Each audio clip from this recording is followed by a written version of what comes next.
How many of you ever heard of Oklahoma? I had to live there for a while.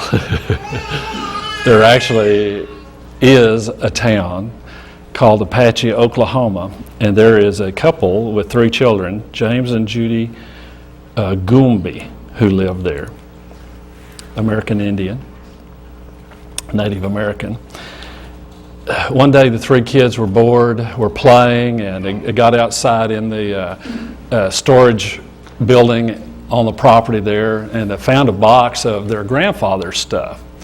And so they were there's a lot of memorabilia and stuff, and they were looking at it and playing with it and brought it into the house. And the mother got it and looked at some pictures and put it all back in the box, and they put it in one of the kids' bedroom and forgot about it. A couple of days later, one of the kids, the youngest was 3 years old, it was at night, came into the parents' room, woke them up and said something to the effect, well, there was a guy at my door and he just disappeared. And the parents said, yeah, right, go back to bed. Came back and reported something similar again, and so they thought, well, he's just having trouble sleeping, he's having nightmares, so they brought him into the bed for a couple of days and let him sleep with the parents. So a couple of days later, the oldest girl, who was 15, couldn't sleep, got up, got a drink of water, went back to bed, got up, went into her brother's room, went to sleep in there. Later that night, she woke up and there was a guy, an older guy with long gray hair, standing over her bed looking at her, and it scared her so bad she couldn't even cry out, just put her covers up over her head. That keeps the monsters out, right? And she prayed. That keeps the monsters out. So she prayed and looked, and it had gone away. So the next day she was reporting that to her mother, and she put 2 and 2 together and said, well, there's something going on here. We need to deal with this. And so she went to the Lord and began to pray, and it sprang into her thoughts, that box with that stuff, that's different. That's something that is different in our house. And so she went into the bedroom, dug it out, and started looking at it, and just digging out and digging through some of it. It was her father. This is the mother. The father had to go on to work. And so she was there during the day, and so it was the grandfather, but it was the mother's father. You follow what I'm trying to say there? Okay, she's digging through the stuff, and she found his medicine bundle, because he and his wife, the grandfather and grandmother, had practiced Native American medicine, and this was his medicine bundle, and it's actually just a pouch of fetishes and bits of bone and stuff, but it has significance to them. And this was given to her at their death to pass on to her son, who would carry on the tradition. Well, they'd become Christians, and so she said, well, I don't want this. And so she called a couple friends who were Christian. They went out in the field, and they were going to burn this. So they kindled a little fire there, and they put this thing on the fire. And as the smoke began to rise, there was another attack, and there were scissor tails. Now, scissor tails are big scissor tail flycatchers. You know what those are? They're birds. A certain kind of bird with feathers that when they fly, they do this. And scores of them came and were attacking them as they were burning this thing until it was consumed. Later, they found out that the scissor-tail flycatcher was her father's medicine bird. Now, why am I telling you this story? It is because I want to go in a certain direction for our families this morning, and I use that as a very dramatic, as it were, story or an instance or incident in someone's lives, but I think it may apply to some here this morning. And so I want us to just examine the scriptures a little bit here this morning and think about some things. Now, it occurs to me that some of you are going to think, this boy has gone off his rocker. He has gone absolutely weird on us. But because of our society, the way that our culture is, we have a tendency to only look at the temporal things. And there is an intangible world around us as well. There are things that happen that do not have a natural cause, but have a supernatural cause. And so I want to examine that a little bit this morning. Now, as we go through this teaching this morning, I want you to think about your family or your existence. You may be single and separated from your family, but think about your existence in life as it is right now. I have known families that it just seems that things did not go well with them. That there was like a cloud of, as it were, bad luck hanging over them all the time. And things just, they couldn't prosper, couldn't hold a job, just things go wrong. And so I want us to check your situation. And here are some keys. Now just think about this. Listen to my voice. And I'm just going to name some things that either one or more of these, if they're happening in your life right now, there may be one of these unseen forces behind it. Ongoing, recurring sicknesses. Continual bad dreams or nightmares, insomnia, behavioral problems, seemingly sound financial decisions just going wrong, and no progress financially, just struggles. Relational or relationship problems, a lot of arguing, fighting, strife in your life. Foul, unexplained odors. Atmospheric heaviness, sometimes even so heavy that it's hard to breathe. A lack of peace in your heart. Restless, disturbed kids. Unexplained illnesses, ghosts, apparitions, appearance of spirits, poltergeist. I don't mean a movie. This is where things move in a household where there seems to be no earthly reason. You might find them, I thought I put that on the mantle and it's on the sink. Or you may see stuff move. Poltergeists. Continual or occasional but repeating nausea and headaches. All right, now, some of these things can happen and do not have a supernatural cause. They may be natural. But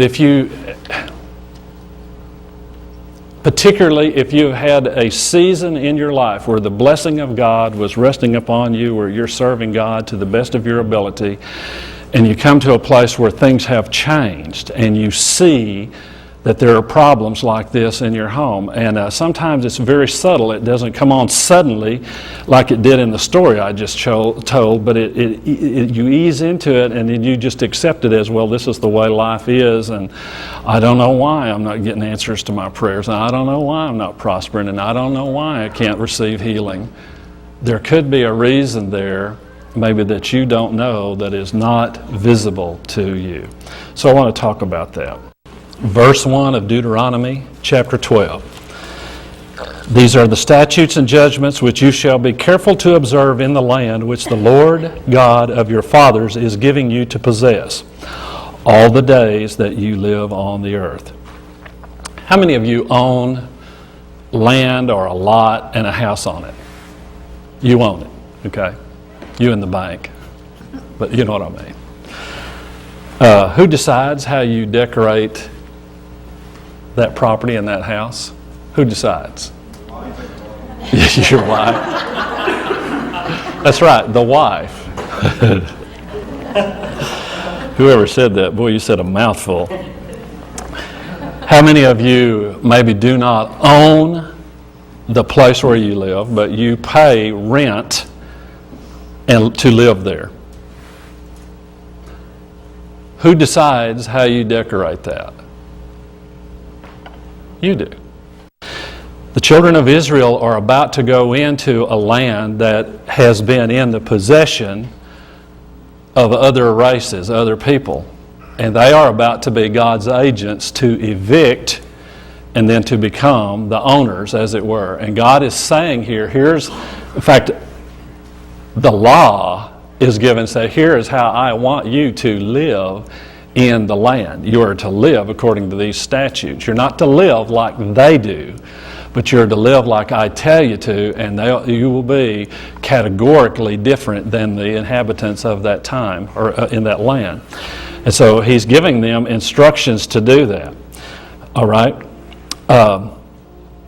It would come then out of the authority of the old ones and come under the authority of the children of Israel then, right?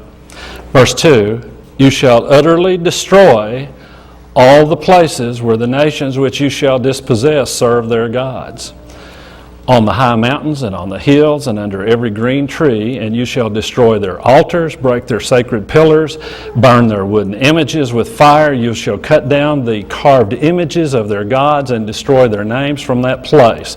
You shall not worship the Lord your God with such things. Now, God gives commands, right? He's already told them. He said, don't serve anybody else but me. And he is saying, don't use graven images to do that. And he's reaffirming that here, serve me only, and don't use idols or graven images to do that. And they say, well, we're going to do that. Now, why does God give commands? Is it just to chafe us? No. When God gives us commands, it is always rooted and based on His love and understanding what is best for us, even when we don't. And so very often, when God gives you a command, whether it's in the Word or gives one to you personally, I want you to do this and be obedient, you may not understand why He's telling you to do that. And yet that does not give you an out to be disobedient. So whether you understand it or not, obedience is absolutely necessary to stay right with God. And if you're smart, which I know you are, you will do it readily because you know that despite your smartness, He is smarter than you. And He does understand the end from the beginning, and He has your best interests at heart. And so when He gives you something to do or outlines a pattern of life, if we will do it, then things will be right for us. If we don't, then conversely, things will not go right for us. So we have to be careful of that. So He's saying, serve me only, but don't do it with images. Don't do it, on the high places. He goes on to say, do it where I tell you. All right, do it in a certain kind of way. And I'm sure their reaction, what is the big deal? We've already said that we're going to serve you. We're not going to serve those other gods. Why do we have to go to the trouble of tearing down those groves or burning those trees or pulling down those pillars, destroying those altars, destroying the idols? And some of them are made out of stone and they're tough. They're going to be difficult to deal with. Well, it's not because it's just a physical image. We're going to come back to Deuteronomy, but I want you to turn to 1 Corinthians 10, verse 18. Let me just read these verses to put them in context. So, verse 18, observe Israel, or look at Israel after the flesh, natural Israel. Are not those who eat of the sacrifices partakers of the altar?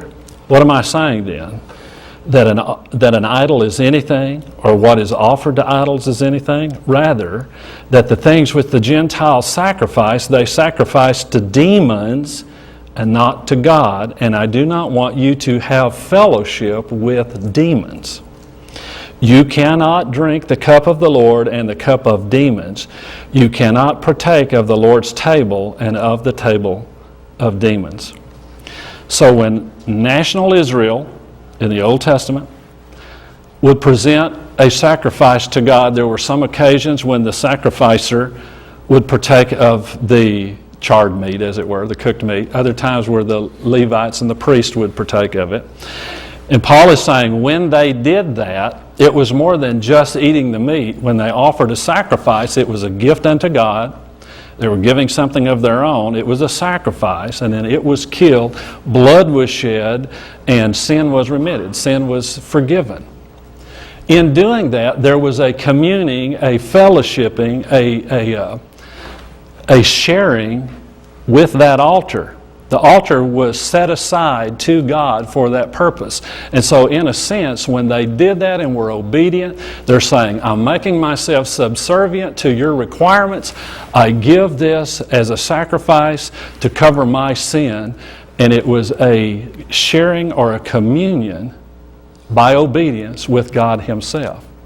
And so Paul is saying, I don't want you to be sharers in that same way, because when the Gentiles make sacrifices, pagan sacrifices in that culture of the Corinthians' day, when they did it, the same philosophy, the same thing applied. As you made the offering, if you partake of it, then you are partaking and sharing and communing with that altar that is subservient to that idol. And the idol is more than just some kind of force or some kind of power, and it's certainly more than a carved image or a stone image. It says it is a demon. And so these guys that sacrificed to pagan deities or served them and did the various ceremonial rites, they weren't just dumb, numbskulls who were uninformed serving a piece of wood. What is that? No, they understood that there was a power there. It wasn't just a dumb idol, that sometimes there was a power that would be manifested. Sometimes there would be false and counterfeit wonders that would occur. So the people that sacrificed and worshiped these deities, these idols, understood that there is something more there than this image that I'm worshiping. There is power there. And Paul says if you eat of that meat or you share in that sacrifice, then you are communing with that demon. And so as you give yourself over to that kind of worship, you are opening your life. Even you Christian Corinthians, you are opening your life up to that demonic power. When I say demonic power, there is power there, but it is not an impersonal force. It is an entity, a being that has power to do lying or counterfeit signs and wonders. Now, the thief comes but for to kill, steal, and destroy. The thief being Satan. In order to accomplish that in the earth, not being omnipotent, omniscient, or any of those omns, he sends out hordes of demons who have spread out over the whole earth. And so their design is to keep any individual that they can from believing in Jesus Christ and then having a relationship with God and then hence going on to heaven. Having failed that, then they will seek to make life as miserable for a person that has accepted Jesus. In fact, they don't limit it just to Christians. They make life miserable on the earth for all kinds of people. Now, that does not mean that everything that's bad that happens is a demon or demon-inspired. We live in a fallen world. We interact with fallen people. We are fallen people. Sometimes we react with the carnality that was birthed in us from the fall. And certainly people that do not know Jesus have a very difficult time of bringing that under self-control. And so living and interacting with people that are that way just makes things tough. And so that has nothing to do with the devil, has everything to do with the fall. Everything that bad happens to you, people that are ugly to you, aren't always demons, but they could be. I'm not saying that the people are demons, I mean demon-inspired, you understand? But the spirits are out there and they influence and they work in that fallenness and with the cursed earth to bring about misery in mankind. It's just the way it works. It's not all demons, but it's not all fallenness. And so to come to an understanding of which is which, we need the gift of discerning of spirits, do we not? Sometimes you can do research and pretty much decide whether or not it's demons. But other times you just don't know, particularly in dealing with people. And so you just have to trust the Lord to show you, if you need to know, to deal with the situation in that way. That's an aside. I need to stick with my notes here. I'll go far afield. The point I'm trying to make in all of this is that demons sometimes attach themselves to objects, physical objects. Though they are intangible and not physical, they attach themselves and hang around certain objects that are physical and tangible, that can be touched. And so God said, particularly in the idols and that kind of worship, do away with them, utterly destroy them. All right? Turn back to Deuteronomy chapter 7.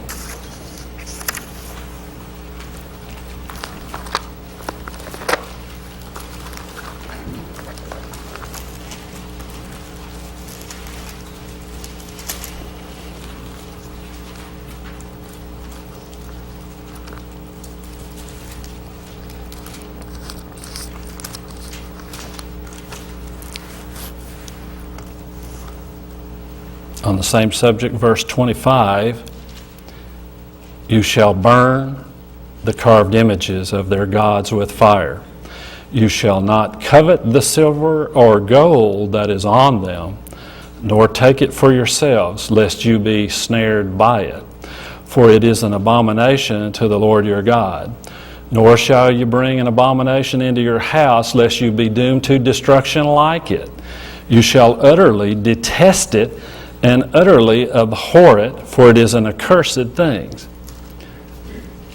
Are we to kind of like it? If we determine that it has something to do with an idol or a demon spirit, then what is our attitude toward it? Utterly detest it. Well, what if it is expensive? If it actually got gold on it? This is more than gold leaf. This isn't made out of gold. Does that make a difference then? No. Utterly detest it.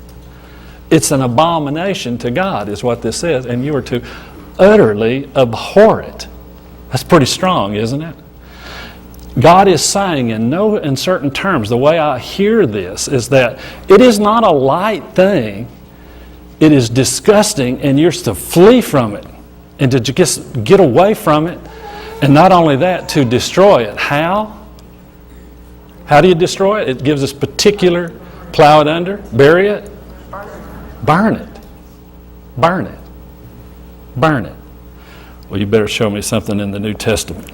Acts 19, verse 18, and this is the chapter where Paul is ministering in Ephesus. Ephesus being one of those a locality which was a center for the evil arts.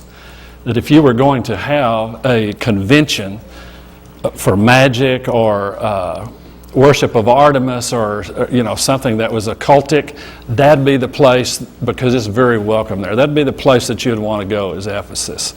Many sorcerers and witches and all of the occultic kind of stuff. It was a center for that kind of thing. Paul goes in there preaching the gospel. It catches hold.